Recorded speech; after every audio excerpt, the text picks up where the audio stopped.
Antes de entrar em uma discussão ferrenha nas redes sociais, pare e assista esse vídeo. É rapidinho e assim você não sai por aí falando besteira. Oi, eu sou o Jorge Guerra. Eu sou a Kelly Cadanos. E esse é o Direito em Português, um projeto do Regra dos Textos que vai te ajudar a entender um pouco mais sobre os assuntos que estão na onda. Neste espaço, a gente vai falar sobre temas como prisão em segunda instância, vacinação obrigatória, liberdade de expressão, direitos humanos e muito mais. Fica com a gente que o papo de hoje é sobre o banimento do presidente Donald Trump das redes sociais. Afinal, é censura ou não?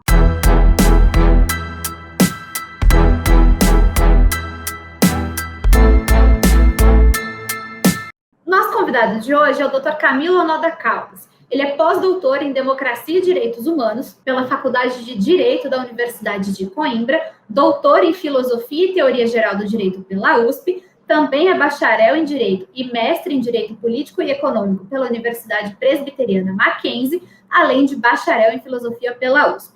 Atualmente, ele é diretor executivo do Instituto Luiz Gama, professor da Faculdade de Direito da Universidade São Judas Tadeu, em São Paulo, e da Escola Paulista de Direito. A gente vai falar hoje sobre um tema que foi muito comentado nas redes sociais desde sexta-feira. Na semana passada, todo mundo que não mora em Marte ficou sabendo da invasão do Capitólio dos Estados Unidos, a sede do Congresso americano. Essa invasão foi incitada pelo presidente Donald Trump e seus apoiadores levaram essa invasão a cabo ao longo da semana passada. Depois disso, algumas redes sociais, basicamente todas elas, o Twitter, o Facebook, o Instagram, o TikTok, entre outras, resolveram banir o presidente, e o Pinterest, todas elas resolveram banir o presidente norte-americano das suas plataformas. E aí começou a discussão. Afinal, isso é censura ou não é censura? É sobre isso que a gente vai falar nesse programa. Agradeço muito a oportunidade de estar aqui conversando com vocês dois e com toda a audiência desse programa. Então, doutor Camilo, eu vou direto no cerne da questão, né? Tem muita gente, a discussão está baseada em se é censura ou se não é. E aí eu quero saber, assim, a visão do doutor. O banimento do presidente Donald Trump das redes sociais, ele é uma censura ou não? E por quê? Bom, essa discussão ela é bastante complexa, porque a gente pode pensar a questão da censura sob dois pontos de vista. Se a gente for pensar do ponto de vista mais amplo, de um ponto de vista mais político, a gente poderia, sim, dizer que as redes sociais estão censurando as manifestações do presidente Donald Trump. Então, nesse sentido, é possível perfeitamente concordar com aqueles que defendem isso, o que, inclusive, nos conduz à ideia se certos limites à liberdade de expressão, eles são devidos ou não. Então, essa talvez seja a questão de fundo que existe.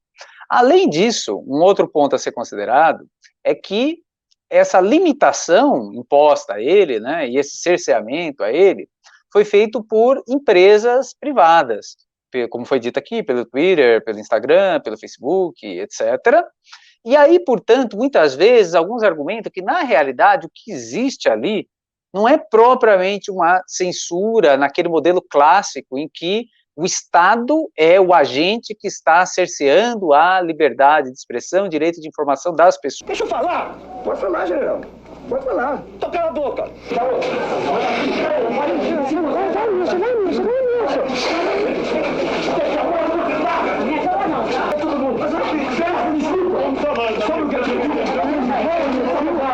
Porque em se tratando de empresas privadas, o que ocorre é um fenômeno muito comum e não é novidade o que está acontecendo aqui. Quem é dono de um meio de comunicação, e em certa medida as redes sociais são meios de comunicação, eles podem decidir aquilo que eles vão ou não manter no ar, aquilo que eles vão ou não divulgar. Isso acontece nos meios de comunicação convencionais. Eles podem decidir se um determinado conteúdo vai ser veiculado ou não, ou até se um conteúdo que já havia sido veiculado, num jornal, por exemplo, que se propaga por meio da internet, se ele quer manter ou não aquilo no ar. E, portanto, o proprietário daquele meio de comunicação tem o poder e o direito de decidir isso. Se esse é o melhor modelo, né, no qual os meios de comunicação eles ficam na posse, né, de determinadas pessoas, que são as pessoas que têm os meios materiais para detê-los, isso é uma outra discussão, mas o que eu quero dizer é que o fenômeno que acontece aqui não é um fenômeno tão estranho àquilo que comumente já ocorre entre os meios de comunicação. O seu dono, o seu proprietário, decide aquilo que será mantido ou não. No caso, ainda existe uma nuance, um detalhe, porque quando alguém ele se torna usuário de uma rede social, ele tem um contrato estabelecido. Geralmente as pessoas não leem aqueles termos de uso de um determinado aplicativo, de uma rede social, mas ali o que existe juridicamente, do ponto de vista do direito, é um contrato. E um contrato significa o quê? Regras regendo aquela relação. E se as pessoas observarem o que está naqueles termos, naquelas regras estabelecidas contratualmente, porque a pessoa aderiu, ela concordou. Claro, alguém pode dizer que a rede social, ela impõe essas regras, é o que a gente chama até no direito de contrato de adesão, é do tipo, ou você aceita as regras ou você não usa. De qualquer maneira, algum nível de aceitação em torno daquelas regras existe. E, portanto, quando as redes fazem um banimento, uma suspensão, eles fazem a derrubada de um determinado conteúdo, etc., eles alegam que estão realizando aquilo que já estava previsto contratualmente.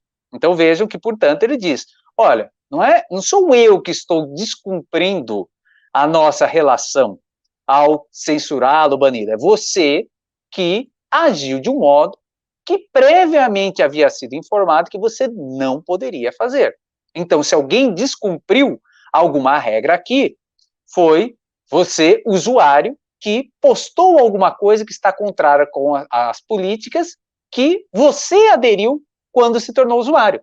Então perceba que é um pouco diferente da gente pensar que a rede social simplesmente olhou e falou, eu não gosto desse candidato, eu não gosto do presidente, então eu vou tirar ele daqui da rede social. Percebe que é uma situação diferente, porque ela diz o seguinte, não, eu não estou fazendo nada arbitrário, eu coloquei regras, você não cumpriu, então você vai ser punido conforme as regras que eu havia estabelecido. Se vocês olharem, essas regras prevêem suspensão, banimento da conta, etc.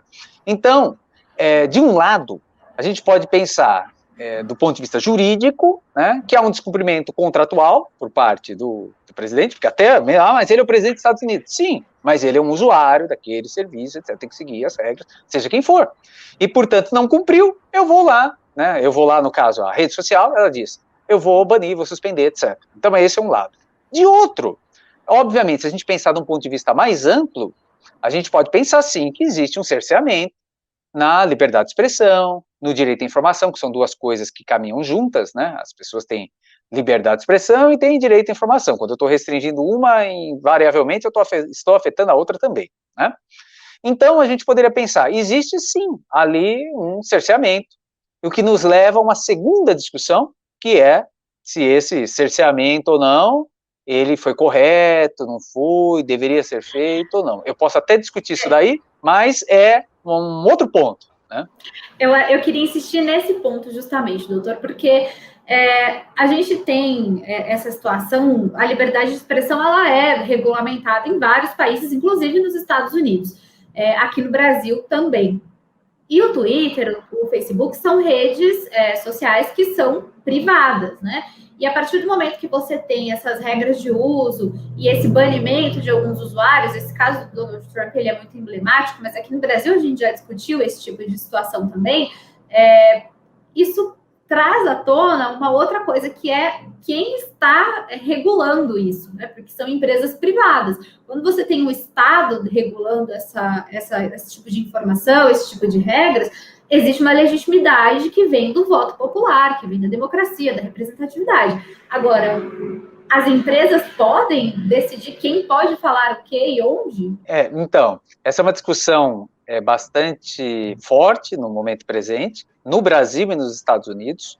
Isso já foi aventado, inclusive, nos tribunais lá. A Suprema Corte norte-americana ainda não decidiu diretamente sobre isso, mas outros tribunais já decidiram e, por enquanto, tem prevalecido lá o entendimento de que, em se tratando de empresas privadas, você tem ali o que a gente chama no direito de uma antinomia, que é um conflito, né, entre normas ou entre princípios normativos. Então, eles têm que pensar o seguinte, bom, eu tenho que defender a liberdade de expressão, mas para os americanos existe um outro direito tão ou mais sagrado com a liberdade de expressão, que é o direito de propriedade privada. E, portanto, o raciocínio que alguns juízes fazem bom, ele é o dono da empresa, a empresa tem um dono, o seu dono decide, né, se uma coisa fica no ar ou não. Eu sou um agente privado, eu tenho a minha liberdade de decidir qual conteúdo eu quero manter ou não quero manter. Então, isso já tem sido objeto de judicialização, mas não tem sido decisões unânimes, são decisões que têm dividido os magistrados, porque justamente conduz a esse ponto. Qual é o limite, né? E deve haver um limite para essa liberdade que essas empresas têm para derrubar um determinado conteúdo, banir uma pessoa, etc. Porque no caso do Trump, essa discussão é um pouco mais fácil, porque ele é doido. Claramente ele estava adotando condutas que levavam a um acirramento dos ânimos, ao conflito. E nos Estados Unidos, um país que é muito permissivo com a liberdade de expressão, ao contrário do Brasil, no Brasil existem muitos limites da Constituição, de tratados internacionais, Pacto de São José da Costa Rica, né? Convenção Americana de Direitos Humanos, tem uma série de regulamentações jurídicas que colocam limites à liberdade de expressão, que são necessários, porque aqui o discurso de ódio, por exemplo, ele é limitado, e acertadamente, pela lei. Nos Estados Unidos, eles são muito flexíveis com relação a isso, e permitem praticamente quase qualquer tipo de manifestação, exceto, isso já é um entendimento que a Suprema Corte estabeleceu lá em 1942, caso Chaplinsky versus New Hampshire, no qual eles entendem que o uso da liberdade de expressão para incitar as pessoas numa revolta, para uma ação imediata e violenta, não pode ser feito. Ou seja, até lá nos Estados Unidos se entende que a liberdade de expressão tem um certo limite quando ela pode causar essa convulsão, esse caos social, que é o que estava se entendendo ocorrer ali com Donald Trump, que as manifestações dele estavam incitando as pessoas àquele estado de ânimo e, portanto, as redes sociais acabaram agindo dentro dessa lógica, o que torna um pouco mais defensável, né? Torna mais compreensível a postura das redes sociais, que são muito permissivas com o discurso de ódio, fake news, etc., né? O período da Covid mostrou muito isso, existe uma permissividade muito grande das redes ao uso da liberdade da expressão, até no nível da desinformação das pessoas, né? Mas de um tempo para cá, elas têm mostrado uma preocupação maior em colocar certos limites, seja o discurso de ódio, seja a fake news, né? E, portanto, essa postura. Enquanto essas redes utilizam do seu poder, da sua capacidade, fazendo limitações contra isso, o cenário não incomoda tanto, porque a gente pensa o seguinte, que bom, né, que impediram uma tragédia, um terrorismo doméstico, impediram a propagação de notícia falsa. O problema é uma espécie de um precedente que essa situação cria, porque leva as pessoas a pensarem o seguinte, hoje foi ele, amanhã vai ser quem? Qual vai ser o critério que a rede social vai utilizar para banir alguém amanhã? E será que ela pode banir a hora que ela quiser, simplesmente porque não gosta da posição política da pessoa, não gosta da opinião? Porque, vejam, o que está em jogo de novo, se é uma empresa privada, ela determina livremente o que ela quer, então ela poderia simplesmente dizer, aqui na minha rede social eu não gosto de quem torce para um time de futebol X, eu tenho opinião política aí, eu vou banir. Tristeza, choro, drama. O que é bastante problemático. E aí que vem essa discussão, se as redes têm essa legitimidade, quais são os critérios, o que é, sobretudo, agravado pelo fato de que, apesar dessas empresas estabelecerem uma determinada política, não é muito transparente o processo que leva à suspensão, banimento, desmonetização de conteúdo, não existem meios muito adequados de diálogo, de comunicação, das pessoas poderem contestar aquilo que as redes fazem. Então, portanto, isso é uma certa novidade, e que, se de um lado a gente poderia, vamos dizer, ter um certo alívio, né, já que as redes estão preocupadas com conteúdos altamente perniciosos, problemáticos, etc., que incitam violência, se por um lado isso tem um aspecto positivo, por outro, a gente tem que ter uma certa ressalva ou motivo de preocupação, porque a gente pensa, amanhã, quem que eles vão determinar, com base em qual critério, quem tem direito de manter ou não algo? E aí, como eu falei, existe aqui uma espécie de uma quebra de ilusão. Porque com o advento das redes sociais, da internet... Posso te interromper rapidinho, doutor? Claro. Porque, assim, a gente está falando em direito em português, né? E aí, teve um termo aí que talvez nem todo mundo conheça, o precedente. Porque a gente fala muito disso, né? Tal coisa vai abrir precedente. Então, assim, queria te pedir para explicar uma tecla SAP aí. O que é o tal do precedente que tanto se fala Perfeito. Aqui, o que ocorre? Uma vez que você tem uma aceitação disso pela opinião pública, num precedente, ou então pelos tribunais, se os tribunais, uma vez, eles dizem, tudo bem, pode fazer isso. Se a opinião pública diz, tudo bem, pode fazer isso. Quando a gente tem um precedente, a gente está reconhecendo que algo é válido.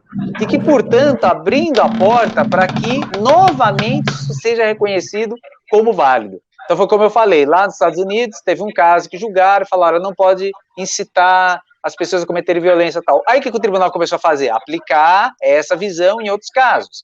Então, é aquela história. Se hoje a gente aceita que uma rede social pode banir alguém, e a gente diz, ela é bonito, baniu, e os tribunais dizem, tudo bem, vocês podem. Amanhã, quando se banir um outro por um critério injusto, qual vai ser o argumento para dizer, nesse caso não pode? Porque se o argumento for simplesmente, eles são donos, eles podem, vai dizer, você não dizia ontem que quem é dono pode tudo?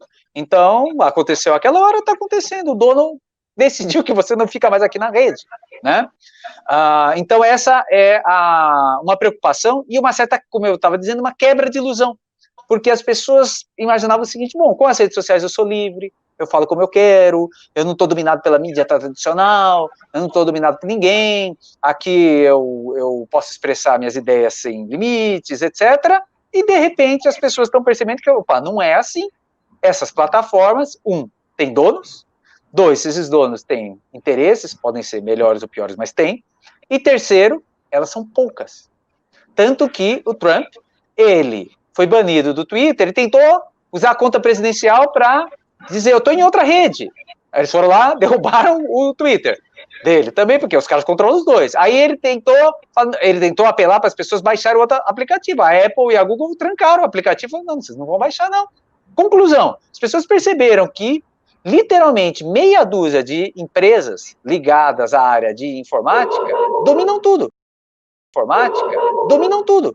Ou seja, a Google com o Twitter, com o Facebook, que domina o WhatsApp e o Instagram também, junto com a Microsoft e a Apple, acabou. Esse conglomerado tem todos os meios tecnológicos. Se você olhar em volta, os produtos que você tem na sua casa, é isso. Agora ainda tem celular chinês, tem o TikTok, etc. Tem um pouco de furo, né, dentro dessas bolhas, mas, majoritariamente, essas empresas controlam e elas, portanto, conseguem, em minutos, simplesmente apagar alguém dos meios virtuais. Porque se o Google quiser, ele retira você da busca, retira suas páginas, etc., junto lá com o Instagram, tá? E aí leva essa discussão, que é uma discussão muito válida. O que é a democracia no século XXI, quando você tem os meios de comunicação concentrados em meia dúzia de empresas no mundo? Porque é diferente, você pega uma situação Brasil, também existe uma concentração de meios de comunicação, mas é Brasil e não é tão reduzido. Ali a gente está falando, em redes sociais, a gente está falando em 3, em tecnologia em geral a gente está falando em 6. Então, portanto, é um universo muito restrito e em nível global, que levanta preocupações. E uma coisa muito importante que o doutor falou é que, assim, já existe uma regulamentação mínima sobre isso lá nos Estados Unidos, porque o que a gente viu muito ser falado na internet é que, assim, porque os Estados Unidos é conhecido como a terra da liberdade, e aí estão cerceando a liberdade, e por isso seria censura. E as pessoas esquecem que já existe uma regulamentação mínima, que foi exatamente o caso que o doutor trouxe, que foi exatamente o que aconteceu, de você não poder utilizar aquele espaço da rede social para você incitar, por exemplo, nem chama de protesto, né, um ataque, como foi que aconteceu ao Capitólio. Sim, sem dúvida nenhuma. Isso, aliás, eu diria que é uma espécie de um mantra repetido pelas pessoas, uma ideia comum, totalmente equivocada. A ideia de que você tem um direito que é absoluto, ou que a liberdade de expressão é algo absoluto, ele não é absoluto em lugar nenhum do planeta, e nem nos Estados Unidos. Então, quando alguém quer vender essa ideia, eu já estou dizendo aqui, não existe liberdade de expressão absoluta em lugar nenhum do planeta, nem nos Estados Unidos. O que existe é um nível, como eu falei, que ele é mais permissível, ele tolera mais, e eu diria, os Estados Unidos, posso dizer com tranquilidade, está errado em ser tão permissivo, porque geralmente essa permissividade, essa autorização, esse relaxamento acaba invariavelmente favorecendo os grupos mais privilegiados e mais poderosos. Exemplo muito claro diz respeito à questão racial nos Estados Unidos. E também diz respeito à questão de gênero. Ou seja, a pessoa que é homem, branco, que tem dinheiro, etc., usa da liberdade de expressão atrelada às suas posições de poder para oprimir, massacrar, explorar, humilhar, etc. Outros, e aí ele diz, mas é a minha liberdade de expressão. Porque, veja que a liberdade de expressão, ela não é uma coisa abstrata, ela está conectada com redes de poder. Então, se a gente estivesse num cenário ideal, em que as pessoas têm uma certa quantidade de poder econômico, político, simbólico, equivalente, não seria muito mais fácil falar em poucos limites à liberdade de expressão. Mas o que a gente tem hoje em termos de sociedade, seja nos Estados Unidos, Brasil ou mundo afora? É uma assimetria, é uma diferença gigantesca de poder político, de poder simbólico, de poder financeiro, etc. Como eu falei, basta pensar a posição do branco com relação ao negro, de uma mulher em relação a um homem, de um indígena em relação a quem não é indígena, assim vai por diante, imigrante em relação a quem não é. E aí a gente pensa o seguinte, existe uma assimetria de poder em vários níveis. E aí você diz, bom, agora que a gente tem esse cenário, né, de profunda desigualdade, então todo mundo tem a mesma liberdade de se expressar. Obviamente o resultado disso vai ser trágico, que é o que acontece quando você não coloca esse limite. Aquelas pessoas que estão nessa posição mais privilegiada vão usando dessa liberdade de expressão para, como eu falei, esmagar, humilhar, etc., as pessoas que estão numa posição mais desfavorável. Então, eu diria que um certo enaltecimento a essa permissividade que os Estados Unidos têm, etc., é muito ruim, porque não é porque existe lá que é bom. Os Estados Unidos, se tem os seus méritos como país, etc., não é porque ele estabeleceu esse permissivo, né? Pelo contrário, essa parte da história deles que é muito ruim. Agora, doutora, isso é importante a gente destacar também, porque as redes sociais, elas chegaram no patamar em que chegaram justamente com uma promessa de trazer um pouco mais de igualdade para esse jogo político, né? De trazer todo mundo para o debate, de todo mundo ter voz, de todo mundo poder falar, de todo mundo ter seus seguidores.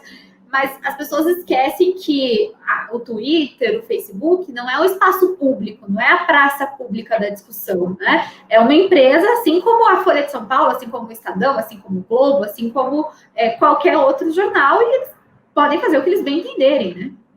Uhum. Isso, você tocou num ponto bem interessante, né? É porque é isso mesmo, as pessoas têm uma imagem assim de que a internet é tipo aquela ágora grega, né? Aquele espaço, né? Ateniense, as pessoas se reúnem, debatem livremente, quem quiser vem fala, etc. Né? Não sua origem. Se a gente pensar em internet lá, eu já, como costumo dizer, sou uma pessoa que tem uma certa juventude acumulada, né? Então eu acompanhei a internet lá na década de 90. Na década de 90, quando você tinha aqueles provedores pequenos, você tinha uma infinitude de sites, de programas, de corporações que ofereciam e-mail, etc., uma coisa muito descentralizada, essa imagem ela era um pouco mais real.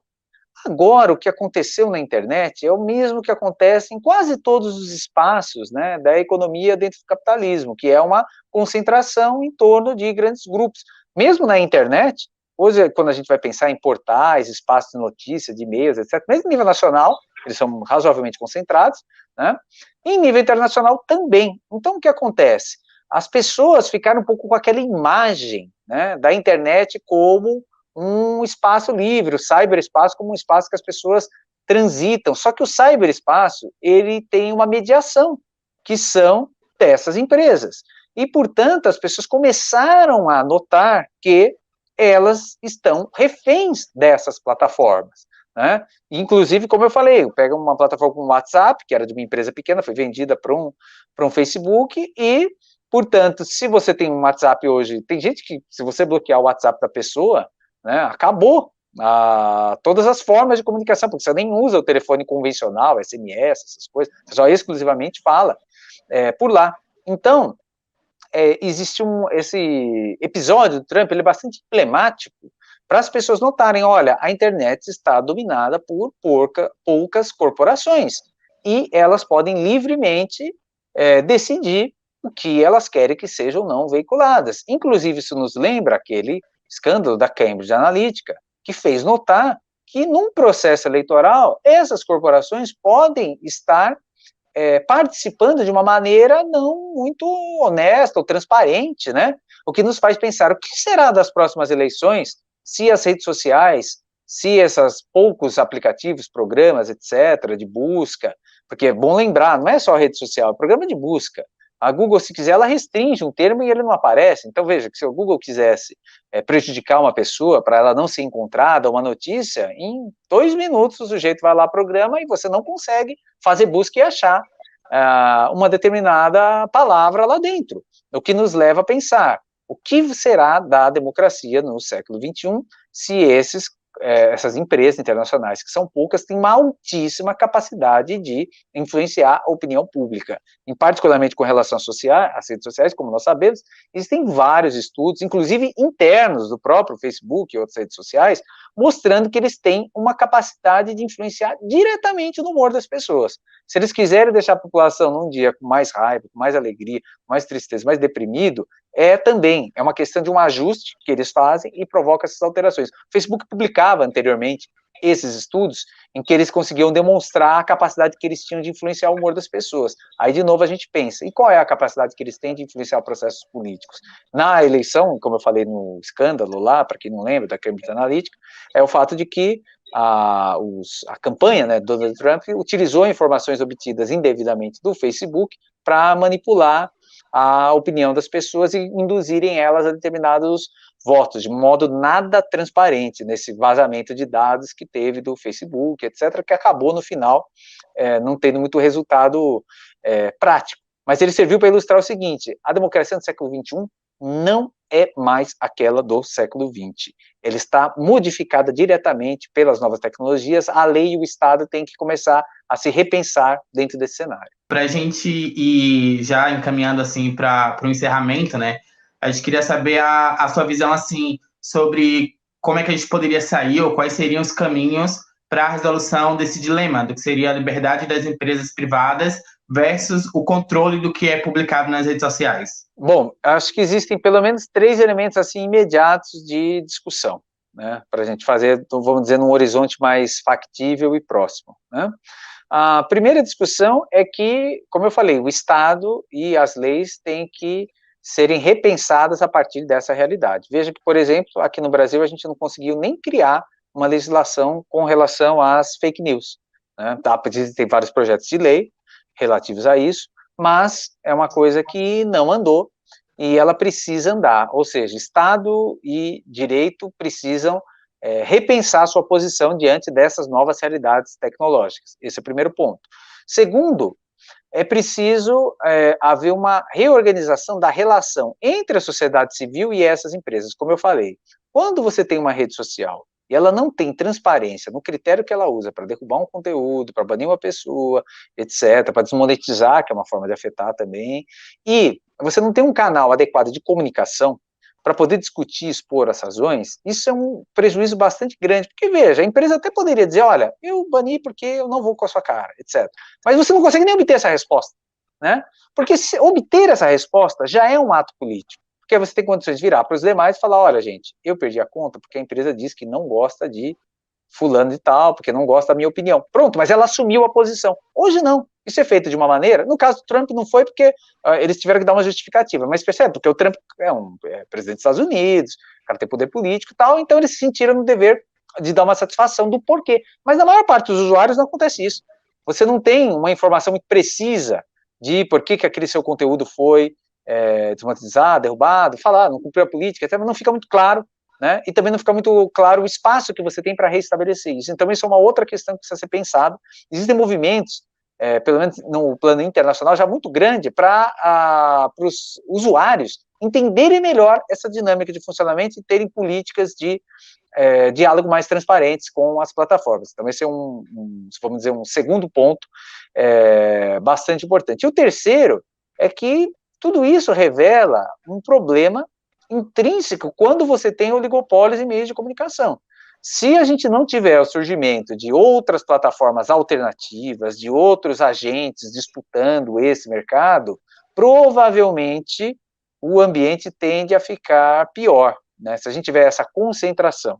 Agora, como vai se dar essa desconcentração, de que modo que isso vai acontecer, etc., isso é uma outra discussão complexa. O fato é que, se ficar concentrado, isso não é bom. Porque, no final, a liberdade de imprensa acaba virando liberdade de empresa e acaba virando o interesse desses pequenos grupos que controlam e que, muitas vezes, a gente sabe que o interesse das pessoas em geral pode não coincidir com o interesse dessas corporações, e aí, portanto, a gente tem um cenário aí de problemas bastante graves. Então, eu acho que a gente começa a entender agora, no século XXI, que a gente está num ambiente completamente diverso daquele que a gente vivia no século XX, e que as soluções tradicionais para que a gente tinha, né, para a questão da liberdade de expressão, para a construção da democracia da política, não vai ser a mesma do que era anteriormente.